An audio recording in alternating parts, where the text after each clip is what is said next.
Magandang hapon! Kumusta po? Narito po ulit ang update natin para sa lagay ng ating panahon. Ngayong hapon po ng February 24, 2024 na kung saan sa ngayon po ay patuloy pa rin ang pag-iral ng easterly sa malaking bahagi ng ating bansa at ang amihan ay nandyan po ngayon sa may extreme northern Luzon habang may nabubuo na ITZZ o yung Intertropical Convergence Zone sa may southeastern part po ng Mindanao. Ito po ay tinagurian na breeding ground ng mga sama ng panahon at titingnan natin kung mag-develop ang LPA na nandito.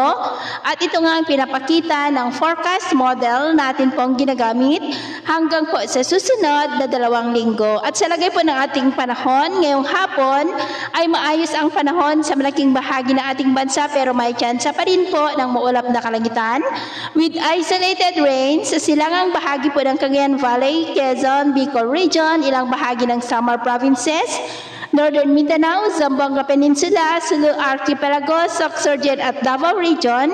At sa susunod pa namang oras ay posible pa rin ang mga isolated rain sa ilang bahagi po ng ating bansa. Kaya mag-ingat po tayo sa posibleng banta pa rin ng mga pagbaha at pagguho ng lupa.